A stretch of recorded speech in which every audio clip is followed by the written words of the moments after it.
5 red flags you're in a relationship with a narcissist. What if the person you trust the most is the one quietly breaking you? Not in a way you can explain, not in a way others would notice, but inside something feels off. You can't fully relax around them. You replay conversations in your head. You feel guilty without clearly knowing why. And the strangest part is this. In the beginning, it felt perfect. They said the right things. They understood you in a way no one else did. They made you feel chosen, seen, important. It didn't feel toxic. It felt like exactly what you had been missing. And that's what makes this so dangerous. Because a narcissist doesn't show you who they are at the start. They show you what you've been wanting to find. So you open up faster. You trust deeper. You invest more of yourself without realizing what's happening underneath. Then slowly, something changes.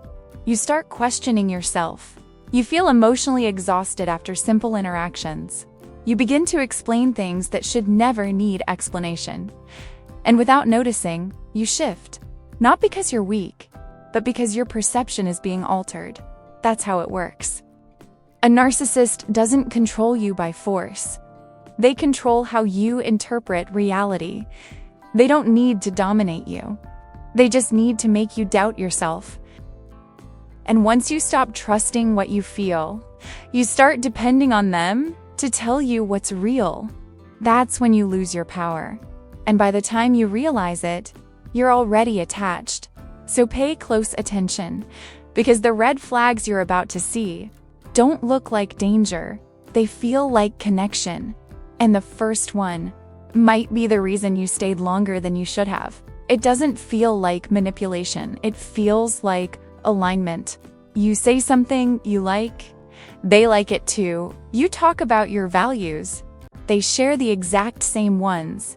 You open up about your past, and somehow they understand you instantly, not just on the surface, deeply. It feels rare, like you've finally found someone who thinks like you, feels like you, sees the world the way you do. And that creates something powerful. Trust. Fast trust. You don't question it. You don't slow down. You don't protect yourself the way you normally would, because it feels safe. It feels right. But look closer. Is it really connection, or is it reflection? Because a narcissist doesn't need to build compatibility. They create it. They listen carefully. They observe what matters to you. They notice what makes you feel understood. And then they mirror it back. Not randomly, precisely. So you feel seen. So you feel chosen. So you feel like, finally, someone gets you. And that feeling pulls you in. You start sharing more, trusting more, opening parts of yourself that you don't show easily. And that's exactly what creates the attachment. Because once you feel deeply understood, you lower your guard. But here's what makes this dangerous. When someone mirrors you too perfectly, you're not seeing who they are. You're seeing yourself. And that's why it feels so strong, so real, so hard to question. But over time, something starts to shift. Small inconsistencies appear. Reactions that don't match the person you thought they were. Moments where something feels off, but you can't explain why. And instead of questioning them, you question yourself. Because the beginning felt too real to doubt. So you hold on to it. You try to understand what changed. You try to bring that version back. But the truth is, that version was never stable. It was built to connect with you, not to reflect who they truly are. And that's why it disappears. But by the time it does, you're already emotionally invested. And letting go no longer feels simple. At first, it feels like closeness. They give you attention in a way that feels intense. They text you constantly. They want to know everything about your day. They make you feel like you matter a lot. And naturally, you respond. You get used to it. You start expecting it. You begin to feel connected in a deeper way. But then something changes. They pull back. Not completely, just enough. The messages slow down. The attention becomes inconsistent. The energy shifts, and that's where the confusion begins. Because now, you're trying to understand what happened. You start thinking, did I do something wrong? Did I say something I shouldn't have? Why are they different now? And without realizing it, you start chasing the version of them from the beginning. You try to bring back that intensity, that attention, that connection. But here's what's really happening. They're creating a cycle. Closeness, distance, attention, absence, warmth, coldness, and your mind starts reacting to it. Because when something feels good and then disappears, you don't let go. You try to get it back, and that creates emotional dependency. You're no longer just connected to them. You're attached to the feeling they gave you, and the need to feel it again. So you invest more. You think more. You analyze more. You adjust your behavior just to keep things from shifting again. And slowly, your emotional state becomes tied to theirs. If they're present, you feel good. If they pull away, you feel anxious. And that instability becomes your normal. But that's not connection. That's conditioning. Because real connection is consistent. It doesn't make you feel secure one moment and uncertain the next. It doesn't create emotional highs, followed by confusion. If your sense of peace depends on how someone else is acting, you're not in balance. You're in a cycle. And the longer you stay in it, the stronger that attachment becomes. At some point, you notice a shift. You're not just talking anymore. You're explaining. You explain what you meant. You explain why you said something. You explain how you feel. Again and again, hoping it will finally be understood. And still, it doesn't seem enough. They question your tone. They question your intention. They question things that, in any normal situation, wouldn't even need clarification. And suddenly, simple conversations become exhausting. Because now you're not just expressing yourself, you're defending yourself. You start choosing your words carefully. You think twice before saying something honest. You replay conversations in your head, trying to make them clearer next time because, somehow, you've been made to feel like you're the problem, like you're misunderstood, like you're not communicating well enough, like you need to try harder, to be heard correctly. But here's what's really happening. You're being pulled into a dynamic where clarity is never enough. Because the goal is not understanding. The goal is control. If you're always explaining, you're always in a position of proving. And when you're constantly trying to prove yourself, you lose your sense of stability. You begin to doubt your own communication, your own intentions, your own way of expressing what you feel. And that's how the shift happens. You stop trusting that what you say is valid. So, you start adjusting. You soften your words. You over-clarify your feelings. You try to make everything perfectly understandable, just to avoid conflict. But no matter how much you explain, it never fully resolves, because the issue was never your communication. It was the dynamic in a healthy relationship. You don't need to build a case just to be understood. You can say what you feel, and it's received. But when you feel like you constantly need to justify your existence in a conversation, that's not communication. That's pressure. And over time, that pressure makes you shrink. Because speaking freely no longer feels safe. It doesn't happen in a way you can easily point out. There's no obvious lie, no clear contradiction, just small shifts. You remember something one way, they describe it differently. You bring up how you felt. They say that's not what happened. You question a situation. They give you a version that sounds convincing but feels slightly off. And in the moment, you hesitate because it's not extreme enough to challenge directly. So you let it pass, but it keeps happening. Small corrections, subtle reinterpretations, tiny changes in the story, until one day, you're no longer sure, not about what happened, not about how you felt, not even about what is real. And that's the point. Because this isn't about changing facts. It's about changing your perception of them. If they can make you question your memory, your emotions, your interpretation, then they don't need to control you directly. You start doing it yourself. You begin to check with them before trusting your own judgment. You look for their reaction, to validate what you experienced, and slowly, your internal compass weakens. You stop relying on what you feel. You stop trusting your instincts. You stop believing your own version of events. And when that happens, you become dependent, not just emotionally, mentally, because now they are the reference point. They define what's true. They define what matters. They define what is reasonable. And the more this continues, the harder it becomes to break out of it. Because you're no longer just attached to them. You're disconnected from yourself. And when you can't trust your own perception, you stay longer than you should.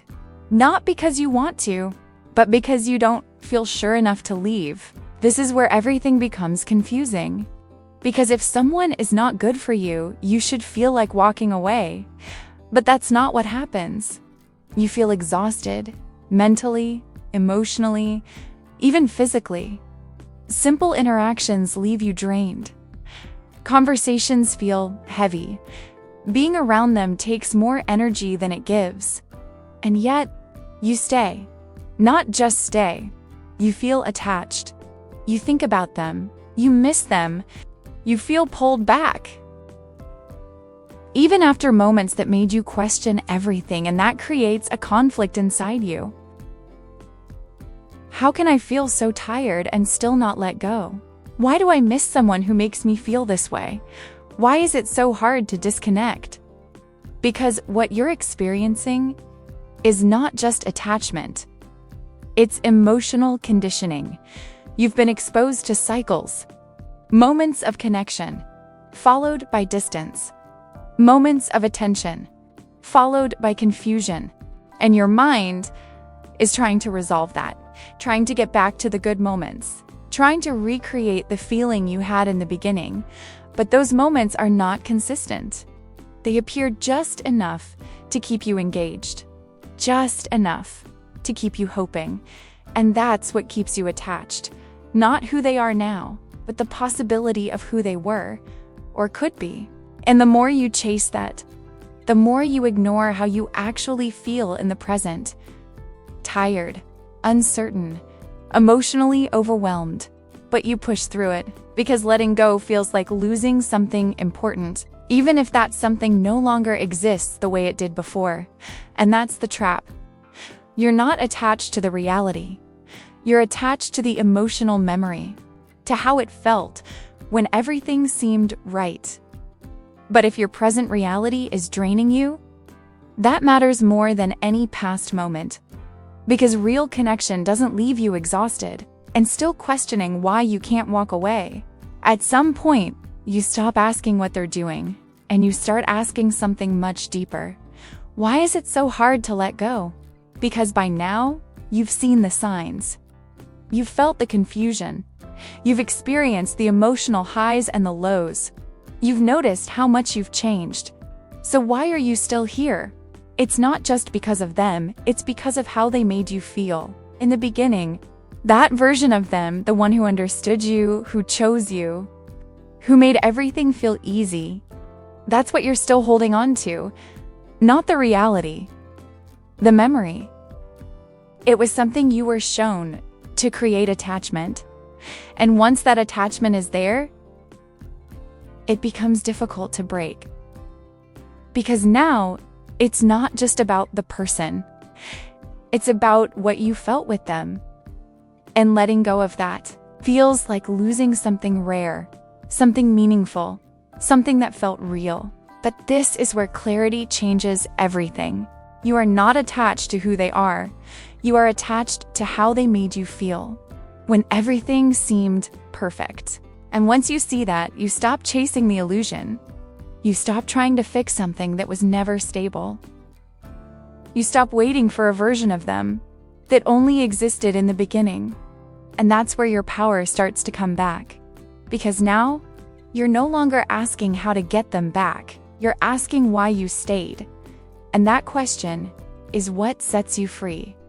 Now that you see it, don't rush, just observe. Because the moment you recognize the pattern, everything starts to change. Not because the situation changes immediately, but because your awareness does. You stop reacting automatically. You begin to notice the same cycle repeating, the same conversations leading nowhere, the same emotional shifts happening again and again.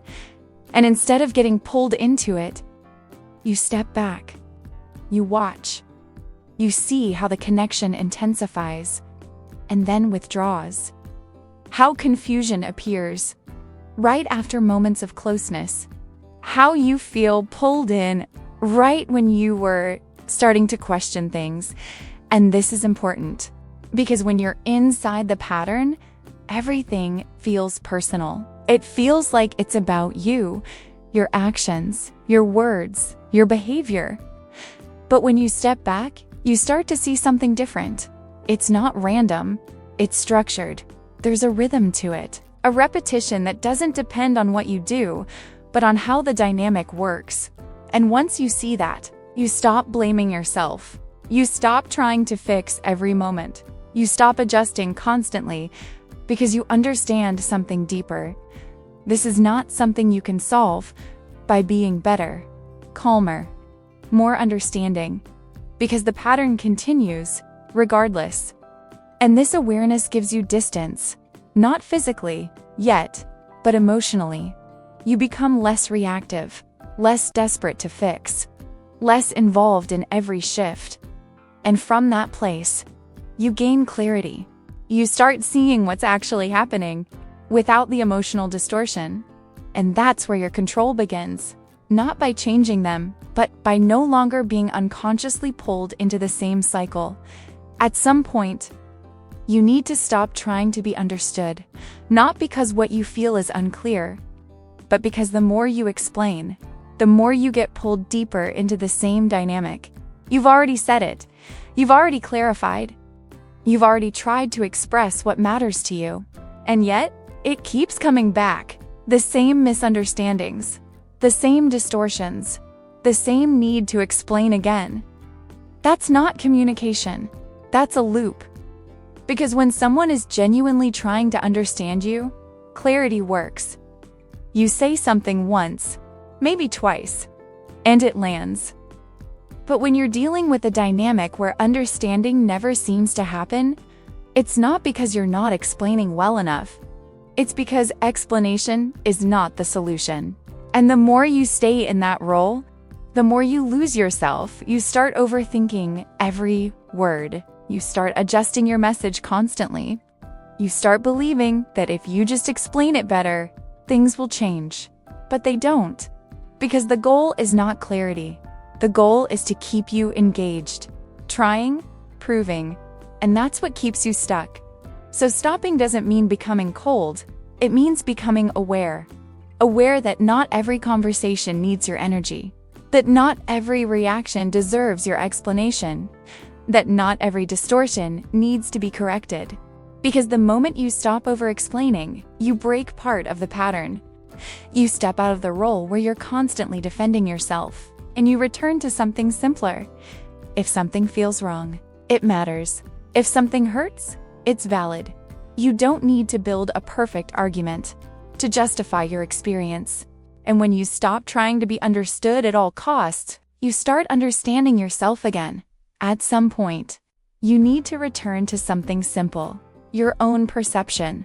Because after everything you've experienced, the confusion, the doubt, the constant need to question yourself, you start losing trust in what you feel. You hesitate before reacting. You second-guess your thoughts. You look for confirmation before believing your own experience. And that's not by accident. When your perception is repeatedly challenged, you begin to disconnect from it. You stop relying on your instincts. You stop trusting your emotional signals. You start asking, is this really happening, or am I imagining it? And that question keeps you stuck. Because if you can't trust what you feel, you can't make clear decisions. You stay longer. You tolerate more. You wait, hoping things will make sense again. But clarity doesn't come from them. It comes from you. From reconnecting with what you already know, deep down, that feeling you had in the beginning, when something first felt off. That moment when you questioned a reaction, before you convinced yourself it wasn't a big deal. That internal signal never disappeared. You just learned to ignore it. So now, the process is simple. You start listening again, not to what they say, not to how they explain things, but to how you feel. Consistently. Do you feel calm or tense? Do you feel respected or diminished? Do you feel clear or confused? These answers don't require analysis. They require honesty, because your perception is not the problem. It's the part of you that was slowly pushed aside, and the moment you start trusting it again, you begin to see things clearly, without needing confirmation, without needing permission. And that clarity is what gives you direction. Because when you trust yourself, you no longer need someone else to tell you what's real. This is where everything starts to shift. Not because they change, but because you do. You stop reacting the same way. You stop getting pulled into every conversation. You stop trying to fix every situation. You stop feeling responsible for every emotional shift. And at first, it feels strange, because you've been used to being involved in everything, used to responding, used to explaining, used to trying to keep the connection stable. But now, you pause. You observe instead of reacting. You feel, without immediately acting on it. And that creates space. Space between what happens and how you respond. And in that space, something important happens. Clarity. Because when you're emotionally entangled, everything feels intense. Every word feels bigger. Every reaction feels urgent. Every distance feels like something you need to fix. But when you step back, you start seeing things differently. Without the emotional pressure, you notice patterns more clearly. You recognize behaviors without trying to justify them. You stop taking everything personally. And slowly, the hold weakens. You're still there, but you're no longer as affected. Their mood doesn't define yours. Their reactions don't control your state. And this is not about becoming cold. It's about becoming centered. Because emotional detachment is not about disconnecting from your feelings. It's about disconnecting from the need to react to everything. And when you stop reacting, you stop feeding the dynamic. You stop reinforcing the cycle. And that's where your power begins to return. Not by changing them, but by no longer being controlled by what they do. Now, you're in a different place. Not confused, not reacting, not trying to fix everything. You're seeing. And that changes the question. It's no longer what is happening here. It becomes, what am I going to do with what I see? Because now, you recognize the pattern, you understand how it affects you. You felt the cost, so the decision in front of you is no longer emotional, it's conscious. Stay, knowing exactly what this is, knowing how it makes you feel, knowing what is not changing, or leave. Not because it's easy, but because you're no longer willing to abandon yourself. And this is where many people hesitate, because clarity doesn't remove fear, it just removes confusion. You might still feel attached, you might still feel uncertain, you might still think about what you're leaving behind. But now, you also see what you're staying in, and that's what creates the shift. Because when you don't see clearly, you stay out of hope. But when you do, staying becomes a choice, a conscious acceptance of what is. And that's something you can't ignore anymore. So ask yourself this: If nothing changed from this moment on, if everything stayed exactly the same, would you choose this again? Not the beginning, not the potential, not the memory. This, as it is. That answer is your truth. And once you see it, you can't go back to not knowing. You either stay, fully aware of the cost, or you leave, fully aware of your value. Narcissists don't destroy you suddenly. They don't come into your life and break everything at once. They change something much deeper. They change how you see yourself. At first, you feel chosen. Then, you feel confused. Then, you feel responsible. And without realizing it, you start adjusting who you are, just to keep the connection. You speak less. You question more. You doubt things you used to be sure about. Not because you became weaker, but because your perception was slowly being reshaped. And that's how they stay. Not by holding you physically, but by weakening the part of you that would walk away. But here's the shift. The moment you start trusting yourself again, everything changes. Not them, you. You stop second-guessing your feelings. You stop needing validation to know what's real. You stop explaining things that don't need explanation. And when that happens, the dynamic loses its power. Because it only works as long as you don't trust yourself. So this is what matters now. Not what they do next. Not what they say. Not whether they change. What matters is whether you come back to yourself. Because the moment you do, you don't just see things differently. You choose differently. And that's where everything begins again. The moment you trust yourself, they lose their power.